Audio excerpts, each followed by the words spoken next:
Hello friends, आपका हमारे YouTube channel में स्वागत है। आपको किताबें पढ़ने का शौक़ है, आप किताबों के बारे में जानना चाहते हैं तो सबसे पहले आप हमारे चैनल को सब्सक्राइब कर लीजिए, क्योंकि हम इस तरह की अच्छी वीडियो बनाते रहते हैं दोस्तों। तो आज हम बहुत ही अच्छी किताब के बारे में बात करने वाले। उस किताब का नाम है दोस्तों मुसाफिर कैफ़े। जी हाँ दोस्तों, मुसाफिर कैफ़े जो है उसके लेखक है दिव्य प्रकाश दुबे जी।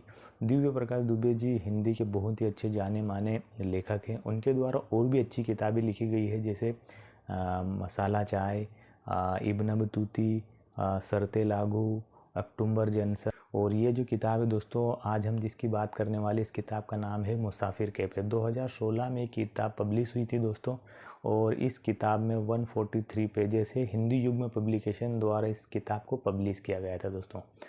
इस किताब का नाम है मुसाफिर कैफ़े। आज हम इसी की कुछ अच्छी बातें जानने वाले हैं और इसकी समरी करने वाले हैं, तो आप हमारे साथ बने रहिए वीडियो पर एंड तक। जी हाँ दोस्तों, तो बहुत ही छोटी सी किताब है दोस्तों, आप इसके आसानी से 4 से 5 घंटों में पढ़ के ख़त्म कर सकते हैं दोस्तों। मुसाफिर कैफ़े, इसमें जो मुख्य पात्र होता है वो चंदर और सुधा का होता है। जी हाँ दोस्तों, और अक्षर जो होता है चंदर का लड़का होता है, और पम्मी जो होती है चंदर की फ्रेंड होती है दोस्तों।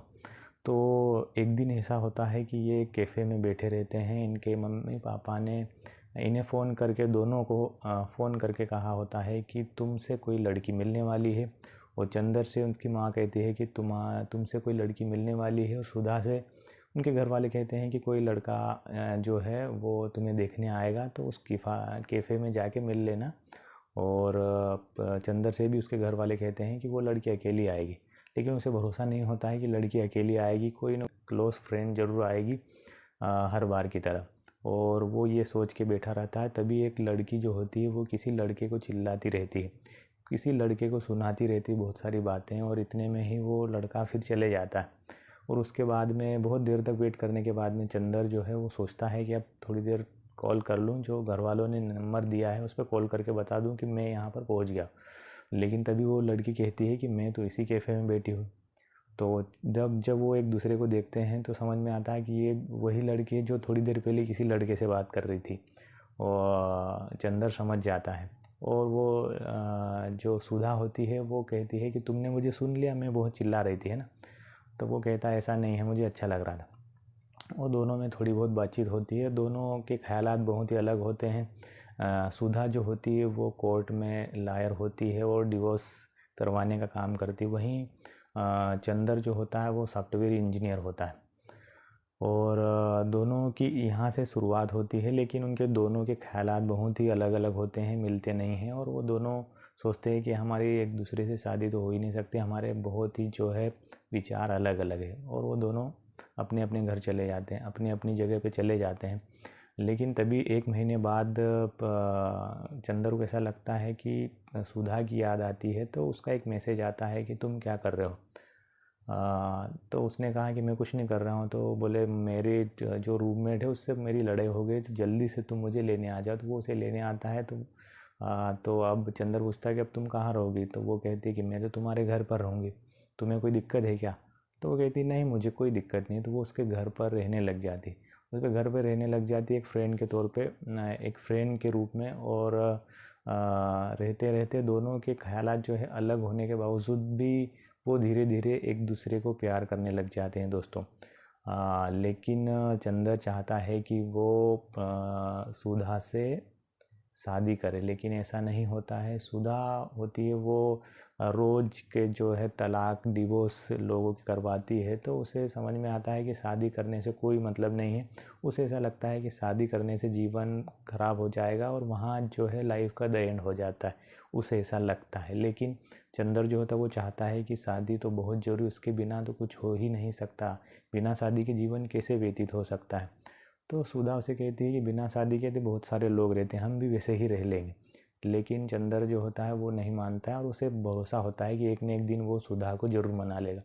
वो उन दोनों के बीच में नज़दीकियाँ बढ़ती है, वो एक दूसरे से प्यार करने लग जाते हैं।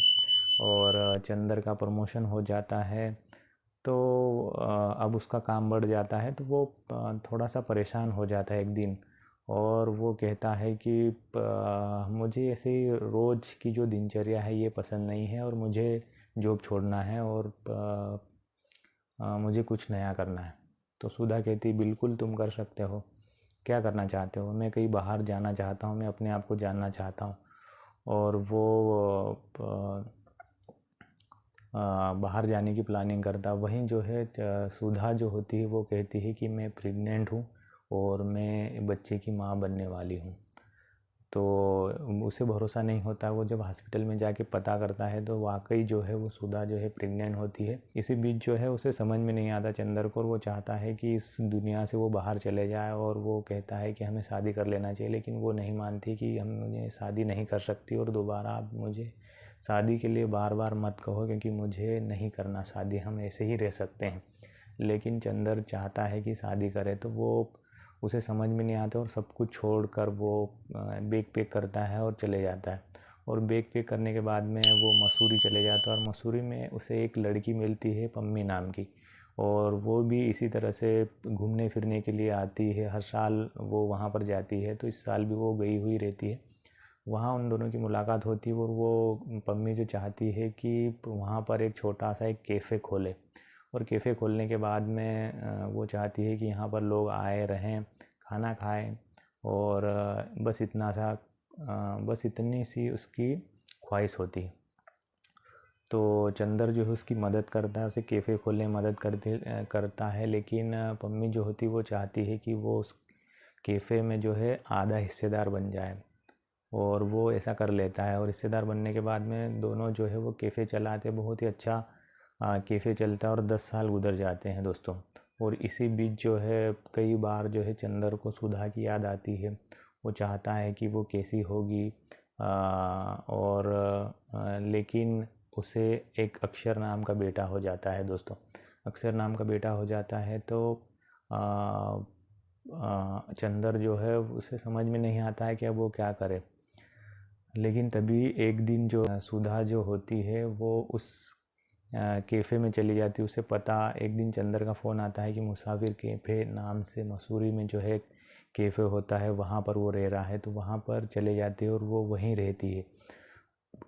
वहीं रहती है तो पम्मी को समझ में आ जाता है कि ये सुधा, ये वही सुधा है जो जिससे चंदर प्यार करता है। और उसके बाद में जो है चंदर को एहसास होता है कि ऐसा ज़रूरी नहीं है कि हम शादी करके ही जो है खुश रहें।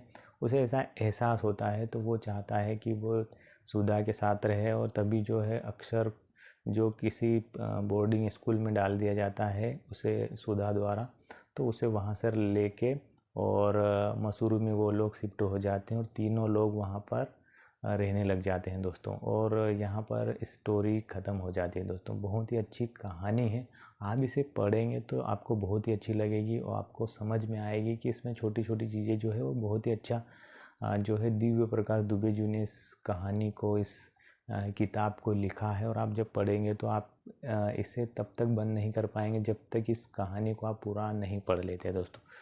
तो दोस्तों आज के लिए बस इतना ही। और कैसा लगा हमारा वीडियो को लाइक और कमेंट करके जरूर बताओ। और अभी तक आपने उस सब्सक्राइब बटन पर प्रेस नहीं किया है तो प्रेस कर ले, ताकि इस तरह की अच्छी वीडियो आपको भी मिस नहीं कर पाए। मिलते हैं अगले वीडियो में, तब तक के लिए अपना ख्याल रखें।